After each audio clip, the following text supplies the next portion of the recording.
The Jewish story, Grandpa's Hasidic stories, Parashat Matot. In a village near Zanz, there lived a God-fearing Jew who owned a tavern and an inn. One day, a wayfarer came by, dressed in rags and tatters. The innkeeper gave him a square meal, and after the grace after meals, offered him money. Since the visitor declined the offer, he assumed that it was less than he expected to receive. So he prepared to increase the amount, but the pauper said, "Please do not insist that I accept a donation from you, for I am quite a rich man." The innkeeper was so stupefied to hear this statement that he asked the stranger to explain why he had wandered about in that state. And this is the story he was told.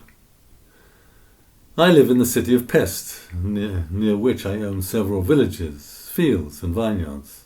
Once a large sum of money was stolen from me, and I did not know who the thief was. We had a maid, an orphan, and since we suspected that this was her doing, we took her along to the local authorities. The police there beat her in order to discover the truth, to induce her to confess.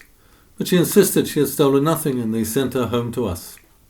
The harsh treatment that she had endured left its mark. For some days she languished in bed and then died. 2 weeks later the thief was found. I was stricken by terror. I had suspected an innocent person, and through my doing, this orphan had met her death. I set out to speak to Rebbe Meir of Premishlan, hoping that he would teach me some way of repenting and atoning for my sin.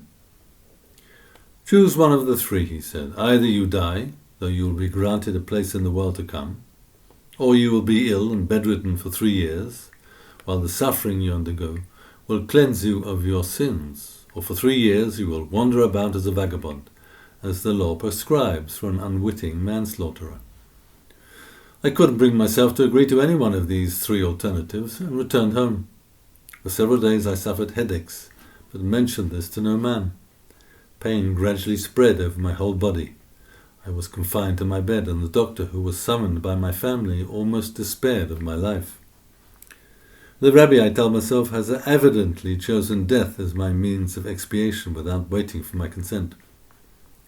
I immediately sent off a telegram to Premishlan, accompanied by a pidyon contribution for charity, asking him to pray that I be restored to health, and promising that I would then call upon him and accept upon myself whatever he would tell me to do. That is exactly what happened. He prayed on my behalf, I recovered, and as soon as I was strong enough, I set out for Premishlan. When I went in to speak to him, he said, "You still have ample time to die, and you have already been ill, so choose the exile of a vagabond." As soon as I expressed my willingness to proceed with my punishment, he said, "Let me teach you now how one goes about Praven Galut, living the life of an exile. First of all, leave everything you have with you at the moment, clothes, money, with me, and leave my house wearing some tattered old garment. Do not spend any day in the place where you found lodging for the night. If you are hungry, ask no man for money or for food, but if people offer you something out of compassion, you may accept it.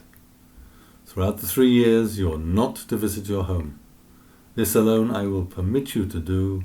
At the end of a year you may visit your hometown and stand outside the city limits while you send a message to your wife to bring you the account books of your business.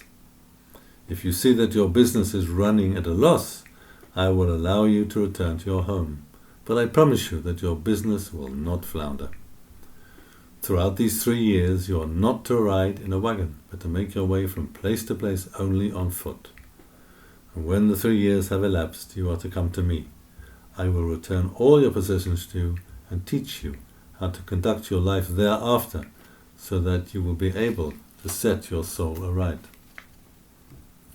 I took my leave of the tzaddik and took to the road, exactly as he instructed me to do. A trek of 2 years so far. Now I heard very recently that Rebbe Meir had passed away, and since he had told me to come to speak with him when 3 years had elapsed, I didn't know what to do.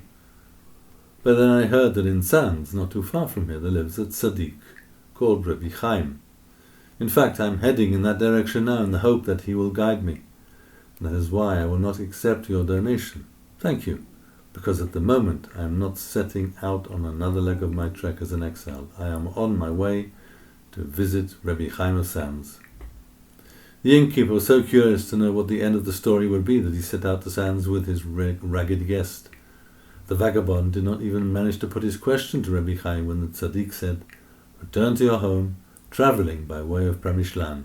Find the grave of Rebbe Meir, and tell him that the Rav of Zanz says that 2 years are enough for you observe them with a true self-sacrifice of Mesirut Nefesh."